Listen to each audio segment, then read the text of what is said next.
নবীজি সাল্লাল্লাহু আলাইহি সাল্লাম এর 22টি গুরুত্বপূর্ণ হাদিস জেনে রাখুন। 22টি গুরুত্বপূর্ণ হাদিস, কি সেগুলো গুরুত্বপূর্ণ হাদিস কোন তো হুজুর? 1. রাসূলুল্লাহ সাল্লাল্লাহু আলাইহি সাল্লাম বলেছেন, যে ব্যক্তি আমার হাদিস আমার উম্মতের কাছে পৌঁছাবে তার জন্য আমি কিয়ামতের দিন বিশেষভাবে সুপারিশ করব। 2. হযরত মুহাম্মদ সাল্লাল্লাহু আলাইহি সাল্লাম বলেন, মানুষের মধ্যে যারা মৃত্যুকে স্মরণ করে এবং উহার জন্য প্রস্তুতি নেয় তারাই সবচেয়ে বেশি বুদ্ধিমান। 3.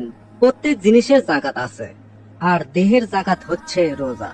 হযরত মুহাম্মদ সাল্লাল্লাহু আলাইহি সাল্লাম। 4. যে তার সময় আল্লাহর জন্য ব্যয় করে না তার জন্য জীবন অপেক্ষা মৃত্যুর শ্রেয়। হযরত মুহাম্মদ সাল্লাল্লাহু আলাইহি ওয়াসাল্লাম।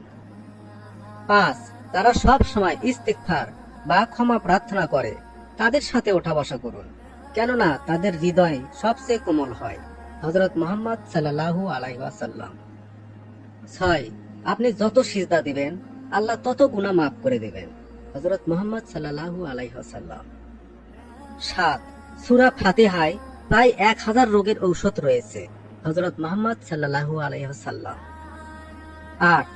হাতের তালুতে জ্বলন্ত আগুনের কয়লা রাখলে যেমন কষ্ট হবে তার চেয়ে বেশি কষ্ট হবে সে জামানায় ঈমান রাখতে। হযরত মুহাম্মদ সাল্লাল্লাহু আলাইহি ওয়াসাল্লাম।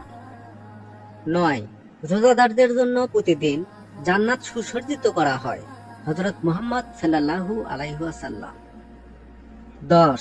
রাসূল সাল্লাল্লাহু আলাইহি সাল্লাম বলেছেন, কিয়ামতের দিন সব নবীর চেয়ে আমার উম্মতের সংখ্যা বেশি হবে এবং আমি সর্বপ্রথম জান্নাতের দরজা খুলব।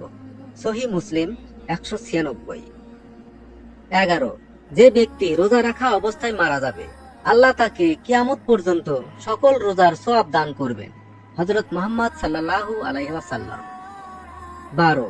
যে ব্যক্তি ফজরের নামাজ আদায় করল সে আল্লাহর হেফাজতে চলে গেল। হযরত মুহাম্মদ সাল্লাল্লাহু আলাইহি ওয়াসাল্লাম। 13.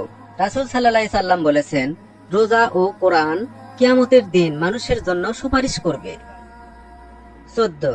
নবীজি সাল্লাল্লাহু আলাইহি সাল্লাম বলেছেন, রোজাদারদের জন্য সবচাইতে বড় খুশির সংবাদ হলো হাসরের মাঠে আল্লাহ সবার আগে রোজাদারদের সাথে সাক্ষাৎ করবেন। 15. যখন রমজান আসে তখন জান্নাতের দরজা খুলে দেওয়া হয়। হযরত মুহাম্মদ সাল্লাল্লাহু আলাইহি ওয়াসাল্লাম। 16. রাসূল সাল্লাল্লাহু আলাইহি সাল্লাম বলেন, যখন কোনো বান্দা আল্লাহর দিকে দুটি হাত উঠায় তখন তিনি তা ব্যর্থ বা শূন্যভাবে ফিরিয়ে দেন না। তিরমিজি 5/502। 17. হযরত মুহাম্মদ সাল্লাল্লাহু আলাইহি সাল্লাম বলেছেন, একটি খেজুরের অর্ধেক হলেও দান করো, জাহান্নামের শাস্তি হতে নিজেকে হেফাজত করো। বুখারী 6023। 18. যদি ভালো হতে চান তবে সর্বপ্রথম মিথ্যা বলা ছেড়ে দেন। হযরত মুহাম্মদ সাল্লাল্লাহু আলাইহি ওয়াসাল্লাম।